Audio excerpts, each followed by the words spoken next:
It's 5 a.m. You're 12 years old. And in 1 hour, you'll be 1,000 feet underground in total darkness, breathing cold dust for the next 10 hours. This is childhood in industrial Pennsylvania, 1902. And there is no way out. The mine entrance is a half-mile walk from your house. By the time you get there, the sun is just starting to rise.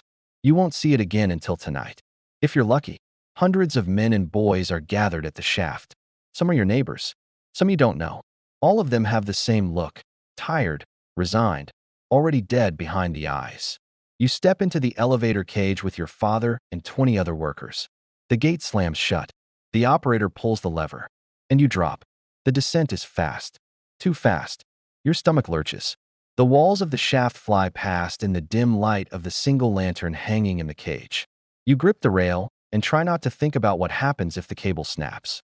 It takes 90 seconds to reach the bottom. 90 seconds of falling into the earth. When the cage stops, you step out into the tunnel, and the darkness swallows you whole. The mine is a maze. Tunnels branching off tunnels. Some are tall enough to stand in. Most aren't. You walk hunched over, your lamp casting a weak circle of light on the wet stone walls.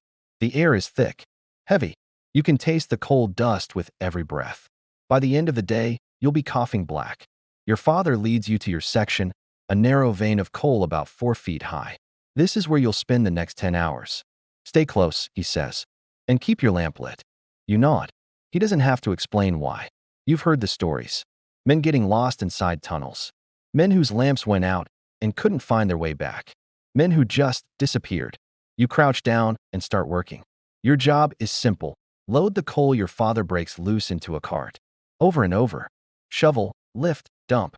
Shovel, lift, dump. Your back hurts within the first hour. By hour 3, your hands are blistered. By hour 5, you stop feeling them altogether. There is no lunch break. You eat while you work. Your father hands you a piece of bread wrapped in cloth. It's dry, tasteless. You wash it down with water from a tin canteen that tastes like rust and coal. Around you, the mine is alive with sound. Pickaxes striking stone. Men shouting. The rumble of coal carts on iron tracks. And underneath it all, a constant creaking. The sound of the earth settling, shifting, reminding you that 1,000,000 tons of rock are sitting directly above your head. You try not to think about it. Then, from somewhere deep in the tunnels, you hear it. A crack. Not loud. Just sharp. Final. Everyone stops. Your father freezes, listening. For a moment, the entire mine is silent. Then, faintly, you hear men shouting. Running. Cave in, someone yells. Your father grabs your arm. Stay here. Don't move. He runs toward the sound with a dozen other men. You're left alone in the dark, your lamp flickering, your heart pounding so hard you can hear it in your ears. You wait. Minutes pass like hours. Finally, your father comes back. His face is grim. 2 men, he says quietly. They didn't make it out. He doesn't say their names. He doesn't have to.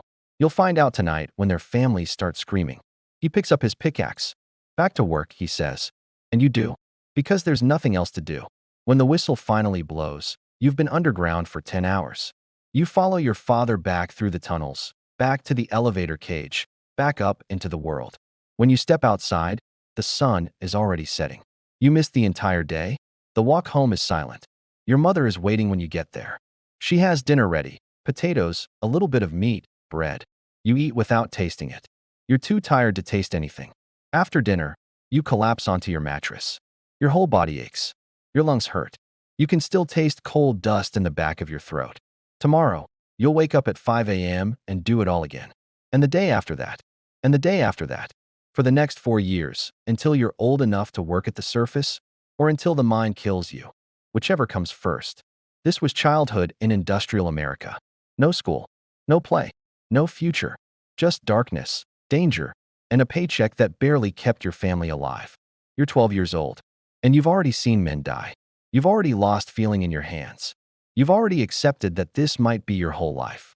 In 1902, over 100,000 children worked in America's coal mines. Most of them never made it out.